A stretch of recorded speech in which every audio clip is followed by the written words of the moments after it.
Ça fait toujours impressionnant d'être là-haut, mais quand j'ai à m'adresser au peuple, j'aime bien les regarder dans les yeux, parce que, en plus, je sais que Jésus est présent, et que c'est aussi impressionnant de prendre la parole alors qu'il est là, et qu'il nous a donné la charge de le faire. Alors, je vous propose une lecture pour notre méditation de ce matin dans la deuxième épître de Saint Pierre, au chapitre 3, et nous lisons à partir du verset 8, s'il vous plaît. Alors, la deuxième épître de Saint Pierre, au chapitre 3, et à partir du verset 8. Et nous faisons la lecture.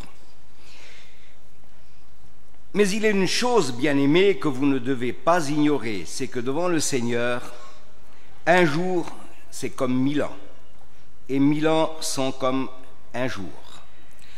Le Seigneur ne tarde pas dans l'accomplissement de la promesse, comme quelques-uns le croient, mais il use de patience envers vous, ne voulant pas qu'aucun périsse, mais voulant que tous arrivent à la repentance. » Voilà une première lecture.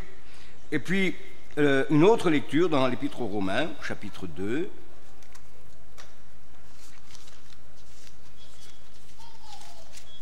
L'Épître aux Romains, au chapitre 2. Et nous lisons à partir du verset 4. « Mépriserais-tu les richesses de sa bonté, de sa patience et de sa longanimité, ne reconnaissant pas que la bonté de Dieu te pousse à la repentance. » Vous l'avez sans doute deviné, j'ai l'intention de vous parler sur la patience de Dieu qui se prolonge et qui attend la réaction de son peuple, la réaction de ceux qui sont dehors, afin de les amener à une expérience bénie. Et puis, cette introduction de lecture m'amène à une autre que nous lisons maintenant dans la parole du Seigneur.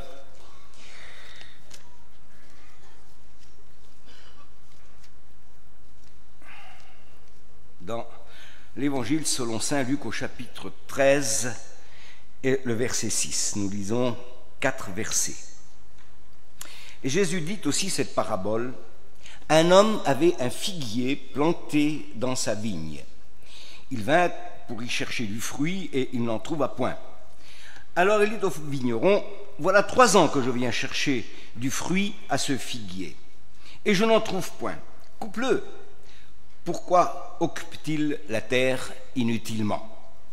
Le vigneron lui répondit, Seigneur, laisse-le encore cette année, je creuserai tout autour et j'y mettrai du fumier. Peut-être à l'avenir donnera-t-il du fruit, sinon tu le couperas. Et la fin de cette phrase donne un frisson dans le dos parce qu'elle s'arrête sur une note tragique. Si nous considérons l'enseignement de Jésus au pied de la lettre, même les paraboles contenaient en eux-mêmes un sens prophétique et dans lequel Jésus va annoncer des événements qui vont arriver et il l'annonce sous une forme de parabole, sous une forme imagée, et là il a parlé d'Israël et de son avenir et il a employé une parabole en disant qu'un homme avait une vigne. Et dans cette vigne-là, il y avait un figuier. Alors, si on veut faire l'application au littéral, au pied de la lettre de cette parabole, on peut tout de suite déduire que le propriétaire de la vigne et du figuier, c'est Dieu le Père. Que la vigne elle-même représente le territoire d'Israël, le pays d'Israël. Puis le figuier représente aussi les occupants du pays, c'est-à-dire le peuple lui-même. Il y a le propriétaire, il y a le pays et il y a les habitants qui sont donc imagés par le figuier qui doit porter du fruit puisqu'il occupe la terre. Et puis, comme tout bon figuier, il doit donner des promesses de récolte. La première année, il doit certainement produire quelques fleurs, quelques feuilles, puis la deuxième année un peu plus, et la troisième année au moins, il doit avoir la garantie que ce figuier va produire du fruit. Il a été planté pour ça, c'est sa vocation. Et puis, le vigneron, ou l'ouvrier qui va s'occuper donc de ce figuier, ce serait le Seigneur Jésus. Bien. La terre qu'elle occupe inutilement depuis 3 ans, c'est le peuple d'Israël, et les 3 ans plus 1 an de leur sursis, parce que c'est le temps de ces 3 ans correspond à peu près au ministère de Jésus pendant qu'il était sur la terre. Vous avez suivi? Donc Dieu, c'est le père propriétaire de la vigne et du figuier. Jésus est le vigneron et c'est celui qui s'occupe donc de la récolte. Le propriétaire vient pendant 3 ans chercher du fruit, mais il n'y a pas de fruit. Alors il s'adresse donc au vigneron, qui est Jésus, et lui dit: voilà 3 ans que je viens chercher du fruit à ce figuier, et il n'en donne pas. Alors coupe-le. Et comme je l'avais dit, ces 3 ans d'occupation de la terre ressemblent aux 3 ans du ministère de Christ sur la terre. Le peuple d'Israël devait produire de la repentance, devait produire du fruit. Et puis, il n'en coupe pas. Dieu décide: coupe-le. Il occupe la terre inutilement. Et puis, et là c'est émouvant, ce temps de la patience de Dieu. Et le vigneron intervient, l'ouvrier qui s'occupe de la vigne et du figuier intervient, il plaide: Seigneur, laisse-le encore cette année. Je ferai tout ce qu'il faut pour qu'il produise du fruit. Je creuserai tout autour, je mettrai du fumier, je m'arrangerai. Mais tu verras, il va donner du fruit, tu vas voir. Et puis il semblerait que le Père laisse passer les choses. Attendons. Et le vigneron lui dit: si l'année prochaine il ne donne pas de fruits, alors tu le couperas. Et le terme dans le texte grec, c'est tu l'arracheras. Il sera arraché de la terre. Et puis si on veut faire une application au littéral, il semblerait donc que Jésus a travaillé ou prêché l'évangile de la repentance pendant 3 ans. Il a prêché. Il a attendu le fruit. Mais le fruit n'arrivait pas. Et un jour, venant de Béthanie, il se dirige vers Jérusalem et il passe devant un figuier. Et il a faim. Il s'approche de ce figuier. Il avait des belles feuilles. Il était une belle apparence. Il aurait dû au moins avoir au moins des fruits précoces, puisque ce n'était pas la saison. La parole de Dieu nous dit que ce n'était pas la saison de la récolte des figues. Mais au moins, cet arbre aurait dû produire déjà quelque chose. Et Jésus, avec la faim qu'il avait, il se serait certainement contenté de quelques fruits verts, de quelques fruits mûrs. Nous n'en aurions peut-être pas mangé, mais lui, il avait faim. Et il s'est approché, il a cherché parmi les feuilles, il n'en a pas trouvé. Alors il l'a regardé et il a dit que jamais personne ne mange de ton fruit. Le lendemain, lorsqu'ils sont repassés devant ce figuier, ils sont examinés et l'apôtre Saint-Pierre était étonné avec les apôtres. On a dit: mais regarde, maître, le figuier que tu as maudit hier, il est desséché jusqu'aux racines. Et oui, et Jésus a parlé de miracles, il a parlé de repentance. Mais voyez-vous, ce figuier qui avait été maudit, qui était séché, c'était encore là l'emblème du peuple d'Israël. Et par anticipation, Jésus annonçait un événement terrible qui allait venir, des événements terribles qui allaient venir pour le peuple d'Israël. En effet, au bout de ces 3 ans et 3 ans et demi, eh bien, le peuple n'a pas donné de fruits. Qu'est-ce que le peuple a fait? Ils ont cherché à mettre Jésus à mort. Ils ont essayé de le surprendre dans ses paroles. Ils ont essayé de le critiquer. Ils ont ameuté le peuple. Pire, ils ont dit que Jésus qui chassait les démons ne le chassait que par le prince des démons. Ils ont détourné le peuple de la vérité. Et Jésus leur dit: mais vous liez des fardeaux pesants sur les épaules des hommes, mais vous-même, vous ne les remuez pas du bout du doigt. Il dit: vous ne pouvez pas entrer dans le royaume des cieux et vous empêchez ceux qui veulent entrer. Et vous les empêchez. Oui, Alors Jésus les a en quelque sorte dénoncés en leur disant que vous liez des fardeaux pesants sur les épaules des hommes et vous n'êtes pas capable d'entrer dans le royaume des cieux. Vous êtes pointilleux à l'extrême, vous filtrez votre boisson pour ne pas vous rendre impur en avalant un moustique, et alors de l'autre côté vous avalez un chameau. Oui, c'est ce que Jésus a dit. Et en maudissant le figuier, c'était comme par une anticipation de ces événements qui allaient venir. En effet, cette année où Jésus a demandé, d'une façon imagée, ce vigneron avait demandé: Seigneur, laisse-le encore cette année, je creuserai tout autour, je m'arrangerai, il donnera peut-être du fruit à l'avenir. Et puis Jésus a été crucifié, il a été mis à mort, et puis il est ressuscité, puis il est monté au ciel. Et le temps a continué. Et pendant ce temps-là, en Israël, les émeutes arrivaient.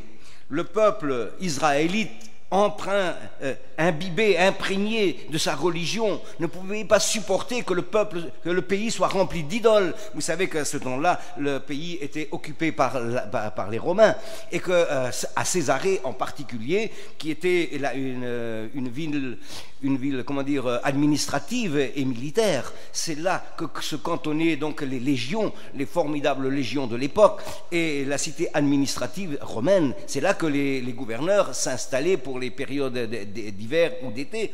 Et dans cette ville, quand nous sommes allés une fois, ceux qui y iront pourront peut-être encore le voir, il y avait une artère centrale dans la ville, et des deux côtés, il y avait des idoles gigantesques qui représentaient certainement des dieux de la mythologie, et le peuple d'Israël était vexé d'avoir dans le pays des idoles, parce qu'elles se référaient à des textes bibliques de l'Ancien Testament. Tu ne te feras point d'image taillée, ni des choses qui sont en haut, ni des choses qui sont en bas, ni des choses qui sont dans la mer. Elles ne pouvaient pas supporter cela. Alors, quand on est allé, on a été étonné de voir que toutes ces grandes idoles gigantesques n'avaient été décapitées.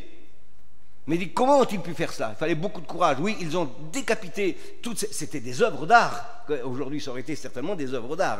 Eh bien, ils les ont tous décapités parce que ça touchait leur religion. Et puis, vous savez que aussi les Césars, les empereurs de cette époque, se prenaient pour des dieux, et ils sont allés jusqu'à proposer et même à imposer que dans le temple de Jérusalem, il y ait les aigles, donc emblème de l'armée romaine, et aussi le buste de César.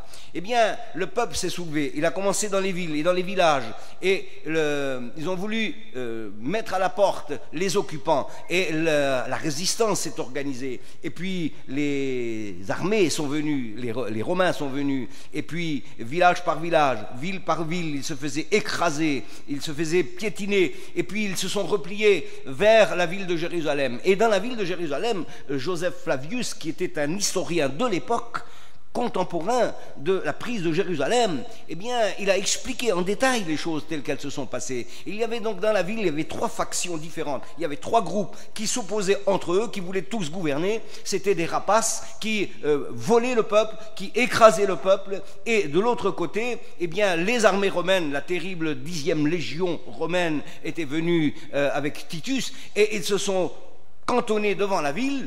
Et alors, ils devaient faire face. Ils s'unissaient ensemble, ces trois factions, pour faire face aux Romains. Et puis, lorsqu'il y avait une accalmie, ils se battaient entre eux. Et le peuple était écrasé. Alors, je reviens à cette parabole dont Jésus disait, laisse-le encore cette année. Au fait, cette année, c'était 37 ans ou 38 ans que les choses ont traîné. C'était le temps de la patience de Dieu qui se prolongeait. Est-ce que Jérusalem va enfin se tourner vers son Dieu? Et Jésus, quand il a vu Jérusalem du haut de la montagne des Oliviers, il a commencé à pleurer, il frémissait. Et il disait, ah Jérusalem, Jérusalem, qui tue les prophètes et ceux qui te sont envoyés. Combien de fois n'ai-je pas voulu rassembler tes enfants comme une poule rassemble ses poussins sous ses ailes, mais vous ne l'avez pas voulu. Voici votre maison vous sera laissée déserte jusqu'à ce que vous disiez, béni soit celui qui vient au nom du Seigneur, parce que tu n'as pas connu le temps où tu as été visité. Il y a des moments de Dieu, il y a des interventions de Dieu, il y a des choses que Dieu fait dans la vie des hommes et des femmes, des peuples, des nations et des familles, et qui ne sont pas toujours compris, des événements qui devraient être pris en compte et qui pourraient changer la vie d'un homme, changer la vie d'une famille, changer la vie d'un peuple, changer la vie de toute une communauté. Et Jérusalem n'a pas su discerner ce temps. Elle a fermé son cœur, elle a fermé ses portes de fer. Ces portes de fer s'écrouleront un jour. Et Jésus a dit, en parlant aux disciples qui disaient « Regarde, maître, quelle belle pierre !» C'est vrai que Jérusalem et la ville de Jérusalem, c'était quelque chose de formidable, c'était tellement beau, on se déplaçait des quatre coins du monde pour voir ces merveilles, des pierres gigantesques en marbre blanc, c'était formidable. Et les apôtres étaient fiers en tant que juifs de dire « Seigneur, regarde, on a quand même un beau temple, c'est beau quand même tout ça. » Oui, bien sûr, Jésus a dit, il n'a pas dit le contraire, mais il a dit « Voyez ces pierres, il n'en restera pas deux les unes sur les autres sans qu'elles ne soient renversées. » Mais comment, Seigneur? C'était porter atteinte à l'honneur d'Israël, à la religion d'Israël. Le maître, le Jésus, ne pouvait pas parler, ne pouvait pas se permettre d'avoir un tel vocabulaire. C'était porter atteinte au trône même de Dieu. Il a dit, intrigués, les apôtres sont venus en privé pour lui dire, mais Seigneur, à quel moment ça va arriver? Quels seront les signes de ton avènement? Et vous connaissez tout ce que Jésus a donné comme signe. C'est pas le thème de mon message ce matin, mais entre autres sur ces signes. Jésus a dit, lorsque vous verrez Jérusalem investie par des armées, on creusera autour d'elle des remparts. Et en creusant des remparts, et en creusant des tranchées, vous savez que l'armée romaine avait pour habitude, lorsqu'elle assiégeait une ville, elle construisait un autre mur tout autour pour empêcher les fuyards de se sauver. Il ne fallait pas en laisser échapper un seul. Et c'est ce qu'ils ont fait autour de Jérusalem. Ils ont creusé un mur tout autour de la ville. La ville s'est retrouvée entourée 3 fois, parce qu'il y avait des murs intérieurs. Et ça me fait penser à ce que Jésus disait. On creusera des tranchées tout autour de Jérusalem. Et quand je pense à cette parabole, le vigneron lui dit, Seigneur, je creuserai tout autour. Peut-être qu'en creusant, Israël comprendra où est sa décision et ce qu'il doit faire. Il va se tourner vers nous, il va se tourner vers moi, il va être sauvé, il va demander pardon. Et puis, j'ai toujours été étonné quand Jésus a dit, quand la parabole en tout cas dit, je mettrai du fumier. Alors j'ai réfléchi un petit peu, du fumier, mais qu'est-ce qu'on peut faire et comment appliquer ce fumier? Bon, je ne vais pas faire de la typologie au pied de la lettre, mais justement, Joseph Flavius avait expliqué que lorsque les factions intérieures à Jérusalem se battaient entre eux, eh bien, on marchait sur les cadavres. Il y avait une puanteur dans la ville insupportable. On la sentait à des centaines et des dizaines, des milliers, des kilomètres à la ronde. C'était épouvantable. On marchait sur les morts. Et lorsque Jérusalem a été pris, c'était en 70, donc de l'ère chrétienne, lorsque Jérusalem a été pris, les murs ont été renversés, le temple a été incendié. Il y a eu des milliers de morts. Et ça s'est passé à un moment où les Juifs de tous les environs et des autres pays étaient venus parce que c'était la période de la Pâque. On venait pour célébrer l'Éternel, pour apporter ses offrandes, pour adorer l'Éternel. Et il s'est trouvé juste à ce moment-là plus d'1 million de Juifs qui ont été pris dans un étau, pris dans une prison, et ne pouvaient plus sortir de la ville. Parce que ceux qui sortaient de la ville, ils étaient pris par les Romains et ils étaient mis à mort. Certains même, pourquoi on les mettait à mort? Parce que l'histoire encore raconte que beaucoup, voulant sauver leur fortune, les avalaient et venaient se rendre aux Romains pour avoir la paix. Parce que Titus avait promis la vie sauve à ceux qui viendraient. Mais les soldats les interceptaient avant qu'ils arrivent chez Titus et ils les pendaient par les pieds et leur ouvraient le ventre pour voir s'ils n'avaient pas avalé quelques corps ou quelques pièces. Alors c'était un carnage, en dedans et en dehors. Et Jésus a dit, je mettrai du fumier. Je creuserai tout autour. Et voyez-vous comment les choses sont simples et comment elles peuvent se comprendre. Même là, Dieu attendait une réaction d'Israël. Lorsque les scribes, les docteurs de la loi, les pharisiens étaient venus au baptême de Jean, quel était le message que Jean leur disait? Repentez-vous! Et voyant venir à son baptême des pharisiens, ils étaient connus pour être des extrémistes, des hypocrites, des gens religieux à l'extrême et pointilleux qui mettaient plein d'ordonnances sur les épaules des hommes et qui ne les faisaient pas, à tel point que Jésus a dit, faites ce qu'ils vous disent, mais ne faites pas comme ils font. Oui. Eh bien, il leur disait, qui vous a appris à fuir la colère à venir? Et il les a traités de serpents, de races de vipères. Et il leur a dit ceci, Produisez donc du fruit digne de la repentance et ne vous mettez pas à vous-même à dire « Oh, mais nous sommes des descendants d'Abraham ». Je vous le dis en vérité, de ces pierres-ci, Dieu peut susciter des enfants à Abraham. Oui, Dieu n'est pas à court de moyens.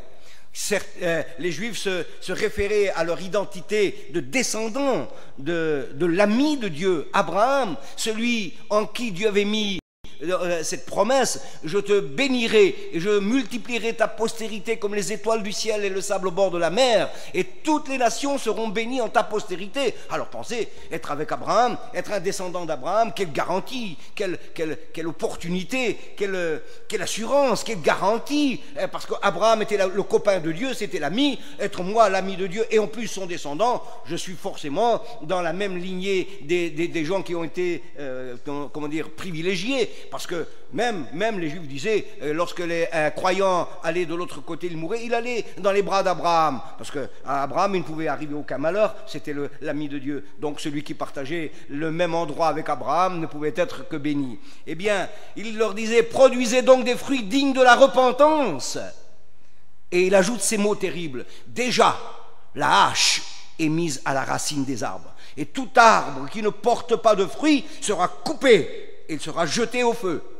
Et il a pris une autre parabole en disant, il a déjà son vent à la main. Vous savez, c'est comment on appelle ça là, j'ai un autre mot, bon, il reviendra plus tard, hein, avec lequel on nettoie le blé. Hein. On se mettait donc sur une petite colline, on appelait ça une aire, et on jetait le blé, et le vent emportait la balle. Hein. C'était comme un sas, vous savez. Et le Jean disait, lui, celui qui vient après moi, dont je ne suis pas digne de délier la courroie de ses chaussures, lui, il a son vent à la main. Il nettoyera son air et il brûlera la paille dans le feu et il ramassera son blé dans le grenier.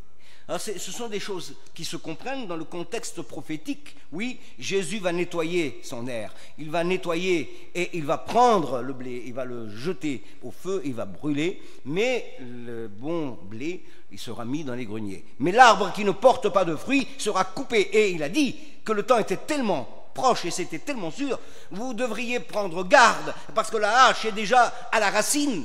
L'arbre qui ne se dépêche pas de porter des fruits est condamné à mort. Et je pense que là, il y a une interpellation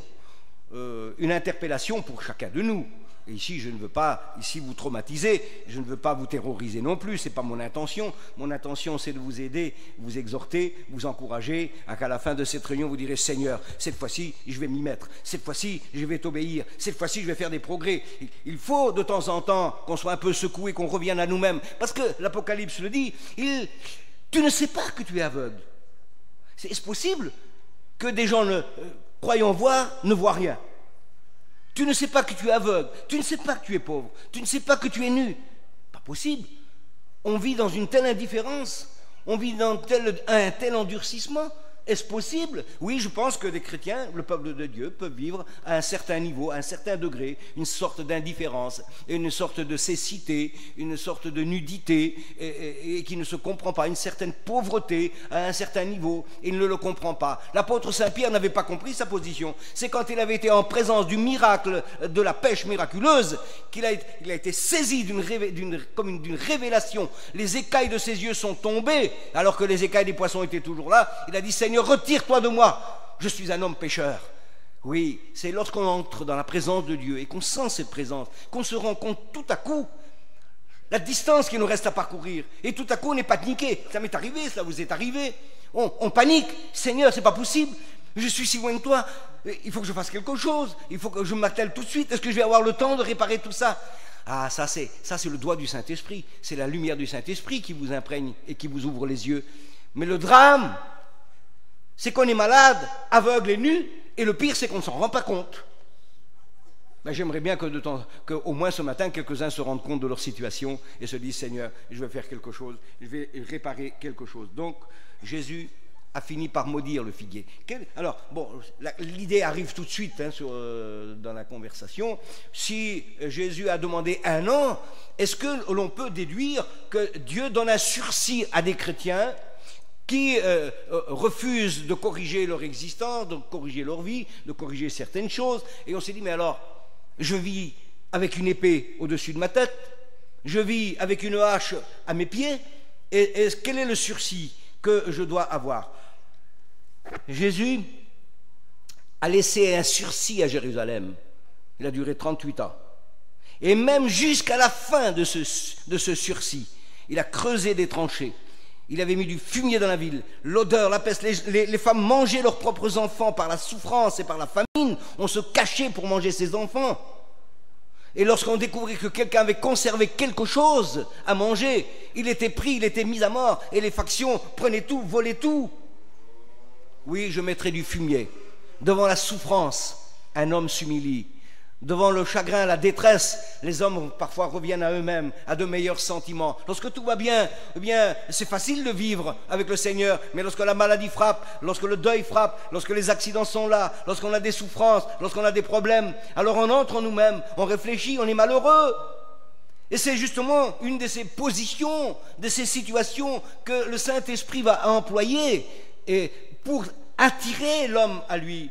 Parce que lorsque tout va bien, c'est vrai qu'on est superficiel. Lorsqu'on n'a aucun problème, c'est facile de vivre la vie chrétienne. On va 3 fois à la réunion, on donne sa dîme, on va à la convention, on suit les missions. Mais c'est facile. Mais on voit les véritables chrétiens, lorsque l'épreuve arrive, les soucis sont là, les larmes et les chagrins sont là. Vous êtes-vous le matin réveillé avec n'ayant plus la force de vous mettre debout et plutôt envie de vous écrouler. J'ai vu cela, on a vécu cela aussi. Et lorsque le Seigneur, lorsqu'on est ancré en Jésus-Christ, bien fondé dans la parole de Dieu, dans notre vie chrétienne, le Seigneur continue de nous aider. Oui, il y a des sursis.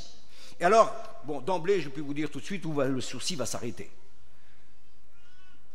Je ne suis pas prophète, vous savez, mais le sursis s'arrêtera le jour où nous quitterons la terre. Parce que la patience de Dieu se prolongeait au temps de Noé. On dit que Dieu avait dit à Noé, eh bien, j'ai décidé, j'ai résolu par devers moi de noyer tout le monde, de noyer toute la terre. Et il a dit, désormais les jours de l'homme ne seront que de 120 ans. On pense que c'est la période pendant laquelle Noé a construit son bateau. Mais j'ai été toujours ému lorsque j'ai vu que Noé est entré dans l'arche. La parole de Dieu nous dit, Dieu a dit à Noé, entre dans l'arche. Il a attendu encore 7 jours avant que la porte se ferme. Les regards paternels du Seigneur, observez les hommes. Qui va encore se convertir? Qui va encore comprendre que je les aime et que je ne veux pas les détruire? Y a-t-il quelqu'un? Non, sauf les 8 membres de la famille de Noé sont entrés dans l'arche. La porte est restée ouverte pendant 7 jours. L'ultime délai que Dieu demandait. Et puis, la parole de Dieu dit que ce n'est pas Noé qui a fermé la porte. C'est Dieu qui a fermé la porte. Oui, lorsque Dieu ferme la porte, c'est trop tard.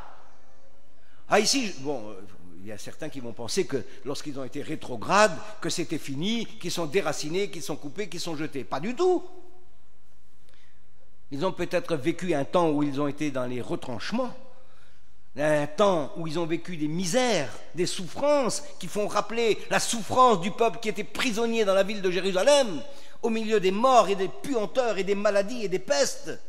Oui, il y a des gens qui sont dans des épreuves terribles et Dieu attend de leur part une réaction.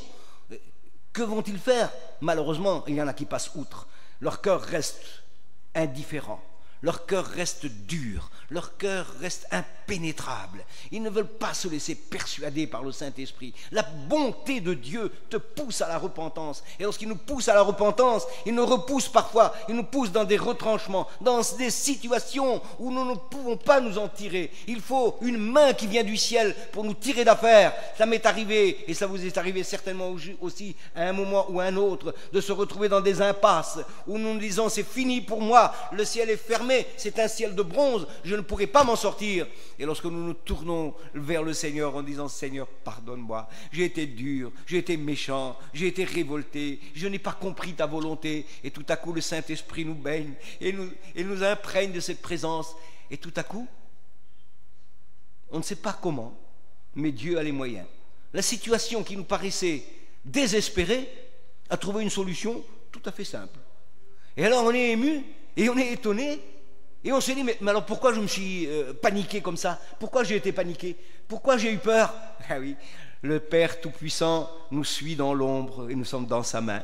Et Jésus a dit, nul ne les ravira de ma main, mes brebis. Alors c'est vrai qu'on a le sentiment d'être seul parfois, qu'on a le sentiment d'être isolé. Et ceux qui s'éloignent du Seigneur, ceux que le monde appelle, ceux que le plaisir de la vie appelle. Jésus a donné d'autres exemples, vous savez, concernant justement le fruit et les arbres. Vous savez qu'il a parlé des 4 terrains.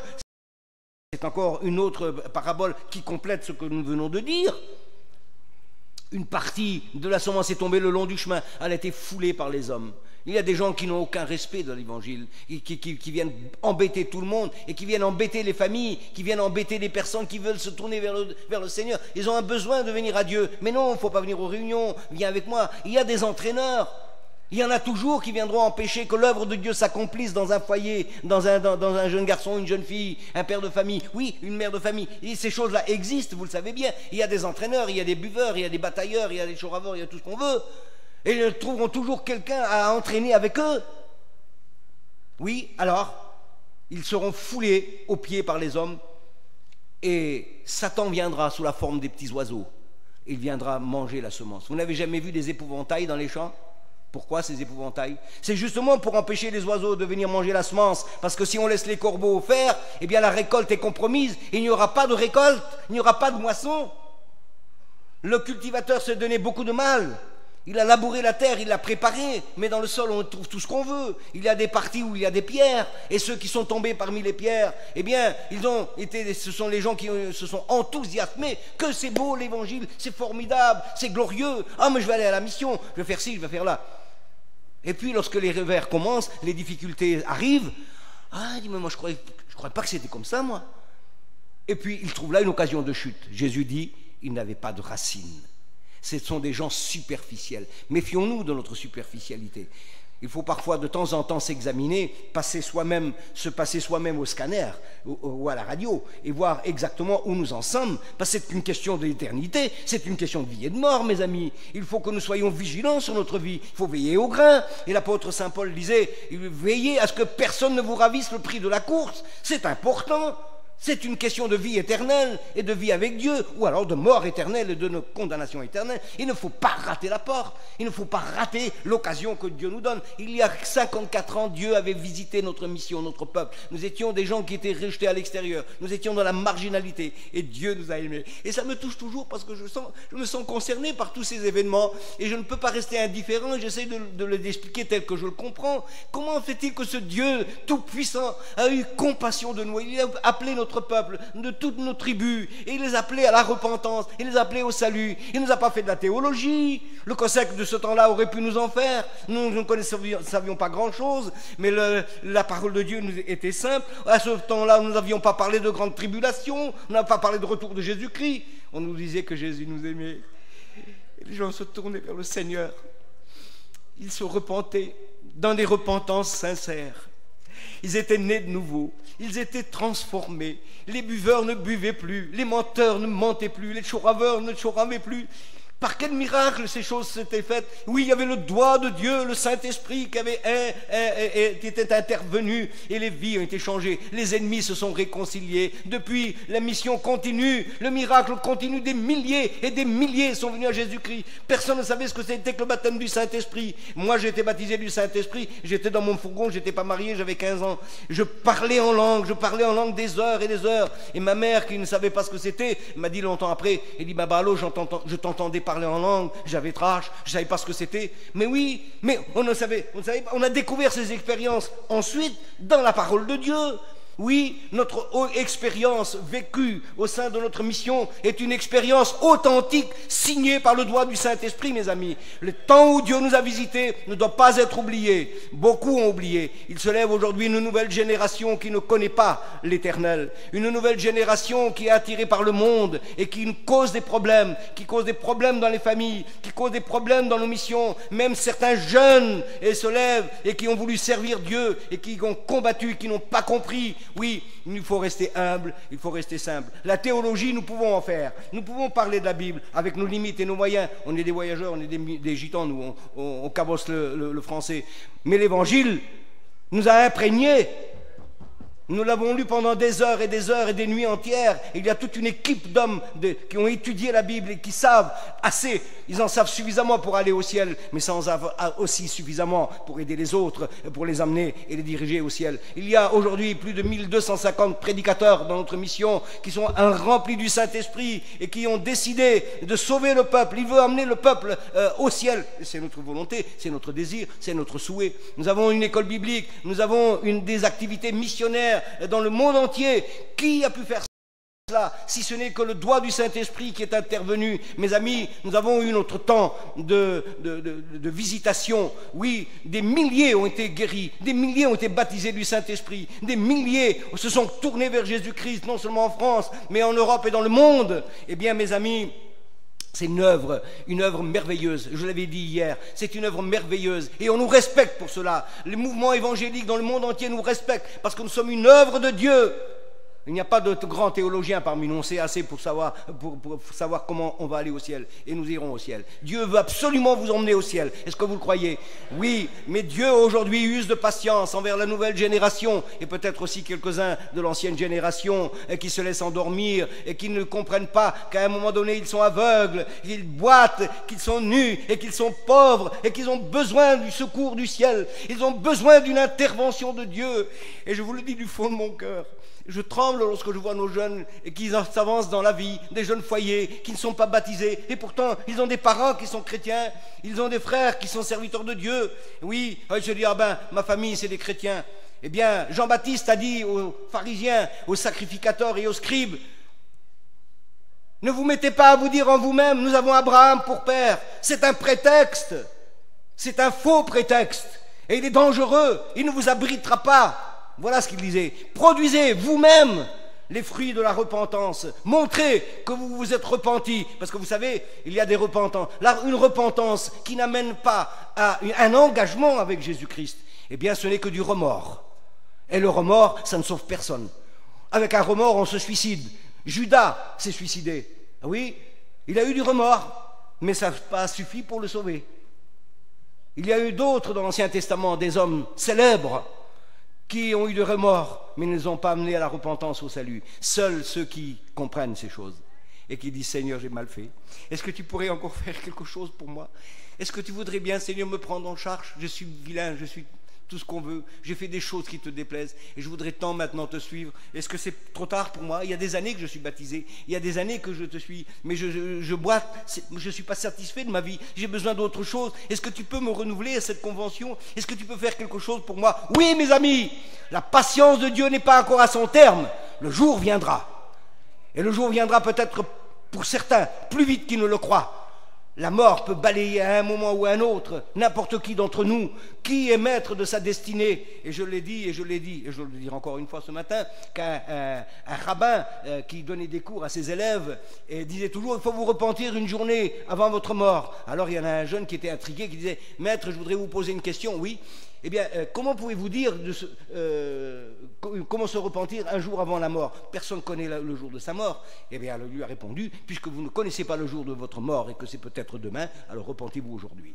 C'était très simple, c'était très clair, c'était précis.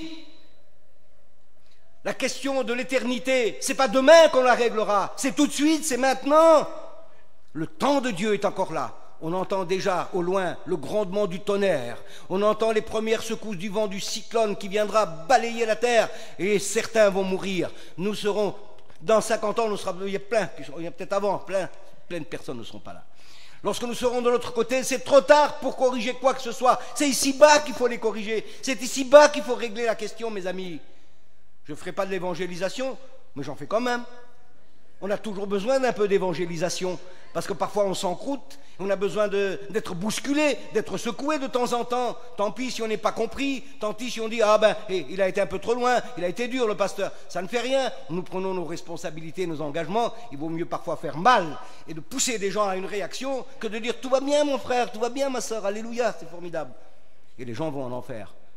Eh bien nous serions de mauvais prophètes et de mauvais serviteurs de Dieu. Le vrai serviteur de Dieu ira toujours jusqu'au bout de ses compétences, mais jusqu'au bout de sa franchise, de sa loyauté. Je l'ai dit souvent et je le redis ce matin, nous ne falsifions pas la parole de Dieu. Il y a peut-être des choses que nous ne connaissons pas. Nous connaissons des tas de choses, et il y a des choses qu'on ne connaît pas. On ne peut pas contrôler tout ce qu'il y a dans la parole de Dieu. Mais l'essentiel des doctrines, nous les connaissons. Et nous voulons les partager et vous aider. Alors, je vais encore faire quelques notes avec vous, ensemble, s'il vous plaît, parce que ça me paraît important de le dire. Qu'en ce qui concerne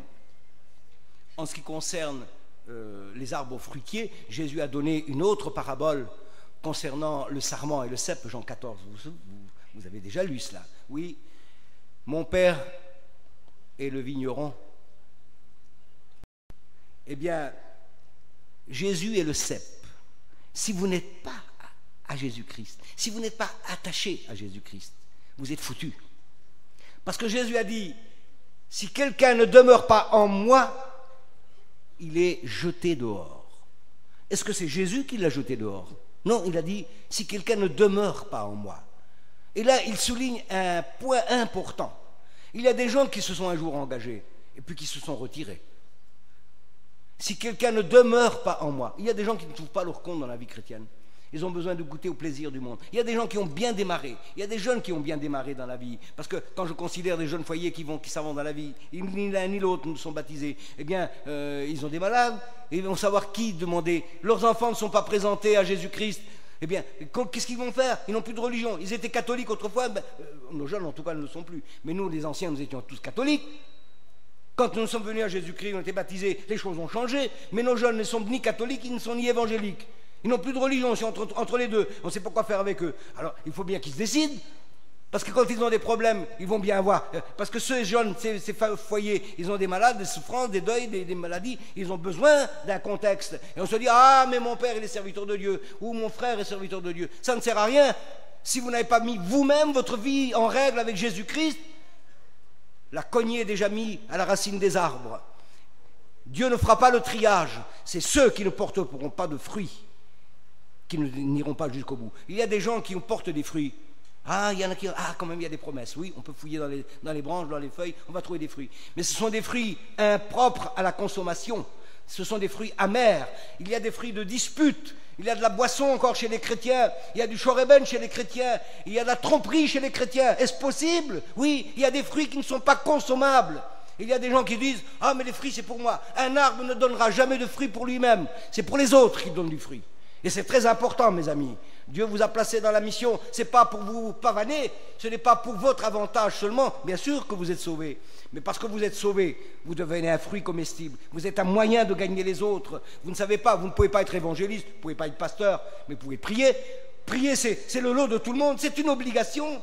Ça fait partie du programme de la vie chrétienne. Jeûner, ça fait partie de votre programme de la vie chrétienne. Évangéliser, eh bien vous priez, vous donnez votre offrande et vous soutenez les serviteurs de Dieu. Il y en a des milliers qui soutiennent notre mission dans l'ombre, et je le sais, les frères le savent. Nous ne les connaissons pas, ce sont des anonymes, mais ils sont dans l'ombre et ils prient. Et ils prient le Seigneur pour les serviteurs de Dieu, pour la direction. Ils prient pour leur mission. Ils prient pour les serviteurs de Dieu qui vont évangéliser dans les autres pays. Oui, il y a des piliers dans notre mission. Nous ne les connaissons pas tous. Un jour, nous aurons le bonheur de savoir, au grand jour, tout ce qu'ils ont pu faire, leur renoncement, leurs soucis. Parce qu'il y a des gens qui pleurent lorsqu'il y a des problèmes dans la mission. Vous ne les connaissez pas, nous ne les connaissons pas non plus. Il y en a quelques-uns. Mais nous savons qu'ils sont dans l'ombre et ils nous suivent. Ils vous suivent. Ils suivent le peuple de Dieu. Et lorsqu'il y a un jeune qui se convertit, un foyer qui se donne à Jésus-Christ, c'est une explosion de bonheur et de joie. Dernièrement, j'étais à Brest et j'ai eu la joie de baptiser mon neveu. J'ai baptisé mon neveu, mais j'ai baptisé sa femme aussi, en même temps. Et puis il avait ses 3 enfants. Et il dit, mon oncle, tu ne veux pas me présenter mes 3 petits? Alors, j'ai baptisé le père, j'ai baptisé la mère et j'ai présenté les 3 petits-enfants. Mais c'est un bonheur, c'est une grâce magnifique dans laquelle on se réjouit. Les anges se réjouissent. Mais nous aussi, on a notre part de joie, n'est-ce pas? Oui, nous avons notre part de joie. Et Jésus a dit, si quelqu'un ne demeure pas en moi, ça veut dire qu'il se retire, eh bien, il sera jeté dehors. Et on va dans une progression de déchéance. D'abord, lorsqu'il est jeté dehors, il va se produire quelque chose. Il sèche. S'il n'est pas fondé sur le cep, il ne participera plus à la sève du cep et à la vie du cep. La vie ne le traversera pas et il est condamné à mort à brève échéance. Ah, il peut encore garder quelques feuilles, quelques fruits verts qui semblent donner un petit peu de promesse. Mais c'est fini, il est coupé du cep, il est retranché. Il y a malheureusement des chrétiens et des chrétiennes qui vivent ce drame. Ils sont détachés de Christ à la suite soit d'une épreuve, d'une difficulté, ou alors par l'appât du gain, par l'attirance des choses de la vie. Les soucis du siècle présent ont monté sur la semence comme des ronces et des épines et ont étouffé la semence. Elle n'a pas pu produire son fruit. Alors que de l'autre côté, dans le bon terrain, eh bien, la semence a pu produire. Pour quelle raison? Parce que la semence qui avait été jetée le long du chemin est restée sur le chemin. Les oiseaux du ciel l'ont mangée, les hommes l'ont foulée aux pieds. L'autre partie, elle est tombée dans les pierres, elle n'avait pas de profondeur, c'est superficiel. C'est des gens qui sont c'est des feux de paille, ils sont enthousiasmés, ils n'ont pas tenu la route. Le soleil s'est levé et les a grillés. L'autre partie, ce sont des gens qui sont encombrés par les soucis de la vie. Ils veulent faire comme tout le monde, ils veulent copier tout le monde. Et Jésus, et la parole de Dieu nous le dit, que l'amour du monde, c'est une rivalité, une inimitié contre Dieu. On se rend ennemi de Dieu lorsqu'on est ami du monde. Et là, je pense que c'est une interpellation pour chacun du peuple de Dieu, ou savoir jusqu'où on peut utiliser du monde d'une façon décente, d'une façon cohérente, d'une façon où notre foi et notre engagement n'est pas touché. Mais il y a des gens qui n'ont pas de limite. Ils veulent copier les gens les plus riches de la terre, les vedettes les plus en vogue. On veut faire comme le monde, on s'habille comme le monde, on parle comme le monde, on vit comme le monde. On ne sait plus où est la différence entre le chrétien et l'homme du monde, la chrétienne et la femme du monde. Nos femmes s'habillent comme les femmes du monde. Où est la différence?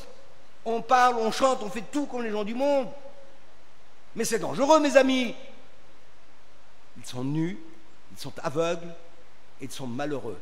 Et le pire, c'est qu'ils ne s'en rendent pas compte. Je pense qu'il faudrait revenir à une vie plus pure, une vie plus austère, une vie plus engagée avec Jésus-Christ. Vous ne serez pas perdant, vous savez, parce que votre joie pure, vous la vivrez complètement, vous la vivrez pleinement. Et je vais terminer, parce qu'il faut terminer. Alors, le sarment, il est coupé, il est jeté dehors, il sèche. Il continuera à mourir. Et nous avons vu autour de nous des gens qui continuent de mourir, qui continuent de dégrader. Au début, ils ont espacé leur temps de venir à la réunion. Ils venaient pour convention, ils venaient pour mission, on les voyait nulle part. Et puis, progressivement, on les entendait plus prier. Et puis, autrefois, ils parlaient en langue, ils prophétisaient, ils interprétaient. On ne les entend plus, bizarrement. Et le temps passe. Et puis un jour, on ne les voit plus aux réunions. Et puis un jour, on les voit fumer. Et puis un jour, on les voit jurer. Une autre fois, on les voit, ils sont sous, ils ont dansé pendant les jours de fête, etc. Et c'est la dégringolade. Ils sont en train de mourir. Reprenez-vous, mes frères. Le temps de Dieu, c'est le temps de la patience. Ne lassons pas la patience de Dieu. Un jour viendra où, lorsque nous quitterons la terre, ce sera trop tard pour se repentir. Il faudra alors régler ses comptes avec le Seigneur. Ou alors, nous aurons une toute petite gloire là-haut, avec très très peu de récompense, ou alors nous aurons une récompense de prophète. Vous vous rendez compte? Une poignée de main, un sourire, un verre d'eau, c'est récompensé au centuple. C'est répercuté dans l'éternité sans fin. Seigneur, est-ce possible que j'ai affaire à un Dieu aussi généreux que celui-là? Oui, je lui ai dit, c'est pas sa faute. C'est un Dieu généreux que nous avons. C'est un bon père de famille, vous savez, et il vous aime. Qu'est-ce qu'il veut, le Seigneur? Il ne veut pas mettre la cognée à vos pieds. Il ne veut pas vous retrancher, lui. Il veut votre bonheur et votre salut. Mais il vous met en garde. Ne chipotons pas avec les choses de Dieu. Ne trichons pas avec le Seigneur. Ne trichons pas avec nous-mêmes. Regardons les choses en face. Celui qui est en train de sécher a encore un sursis. Aussi longtemps qu'il est sur la terre, il se tourne vers Dieu. Le Seigneur peut le rétablir et le réconforter et lui redonner de nouveau la vie éternelle et la vie spirituelle. S'il demeure dans cette situation, eh bien, il arrivera ce qui s'est passé pour Israël. Pourquoi occupe-t-il la terre inutilement? Coupe-le! Et cette parabole s'arrête brusquement ici, sur cette terrible éventualité où l'arbre va être très bientôt coupé. Oui, Israël n'a pas entendu cette voix de Dieu. Malgré le retranchement, malgré les puanteurs, le fumier qui était dans la ville, il ne s'est pas tourné vers Dieu. Les murs sont tombés. Plus d'1,2 million Juifs ont été vendus sur les galères et en esclaves sur les marchés d'Alexandrie, les pays environnants. Et depuis 2000 ans, Israël a été déporté, déraciné de la terre qu'il occupait, parce que le pays c'était la vigne, Israël c'était le figuier. Il a occupé la terre inutilement, il n'a pas su produire les fruits dignes d'une repentance. Mes amis, votre place de droit, c'est celle qui est dans notre mission, mais surtout dans l'Église universelle de Jésus-Christ. C'est votre place, l'Église éternelle de Jésus-Christ, cette vie, cette Église dont Jésus a dit, je bâtirai mon Église. C'est pas l'apôtre Saint-Pierre qui a dit cela, c'est Jésus qui a dit cela. Je bâtirai mon Église et les portes du séjour des morts ne pourront pas retenir, ne la prévaudront point contre elle. Oui, ça veut dire que le dernier mot de Jésus sera de ressusciter les croyants de tous les temps, les prophètes, les rois, les simples, les martyrs, les esclaves, et ils seront debout pour leur héritage glorieux, et nous serons un jour devant lui. Nous serons tous ensemble devant lui. Et s'il n'y avait pas cette perspective merveilleuse d'un jour de le voir, ce serait pas la peine de vivre la vie chrétienne. Oui, nous aimons quelqu'un que nous n'avons jamais vu. On peut aimer que quelqu'un que nous connaissons, mais Jésus, nous ne l'avons jamais vu. Encore les apôtres l'ont-ils vu, et encore l'apôtre Saint Paul dit, désormais nous ne le connaissons plus de cette manière, c'est au niveau spirituel que nous connaissons Dieu. Il y a des gens, nous ne connaissons pas Jésus, nous ne l'avons jamais vu, mais nous le connaissons dans notre cœur. Et nous l'aimons. Des millions et des millions d'hommes ont été prêts à donner leur vie, à en sacrifier leur existence, leur foyer, leurs biens, tout cela pour un roi qu'ils n'ont jamais vu, pour un sauveur qu'ils n'ont jamais vu. Un jour nous le verrons. Et alors nos yeux se régaleront de sa présence. Et déjà, il y a dans le fond de notre cœur cette flamme qui brûle, cette attente impatiente. Seigneur, quand te verrai-je? Mais le chemin est encore long, peut-être pour certains, plus court pour d'autres. Eh bien, il faudra tenir bon, mes amis, parce que la parole de Dieu est invariable. Produisez du fruit digne de la repentance. Examinez vos vies. Avez-vous produit des fruits? Avez-vous changé? Avez-vous laissé les passions? Vous êtes-vous engagé avec Jésus-Christ? S'il n'y a pas ces fruits qui sont là comme témoins d'une vigueur interne, d'une vie interne de la présence du Saint-Esprit, alors il faut revoir la question. Rien n'est perdu. La patience de Dieu se prolonge encore. La porte est ouverte. Dieu seul la fermera. Pour aujourd'hui, elle n'est pas encore fermée. Revenez à Jésus-Christ.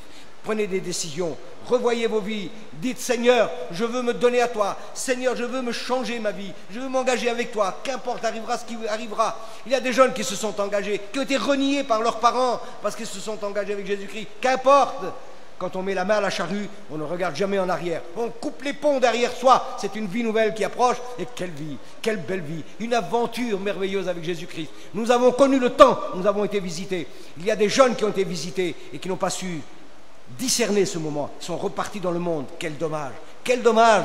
S'il y a des rétrogrades, c'est le temps de revenir à Jésus-Christ. La patience de Dieu se prolonge, mais bientôt la tempête arrivera. Bientôt la hache coupera les racines et vous serez jetés dehors et vous serez brûlés dans le feu éternel. Alors n'attendez pas ces moments tragiques.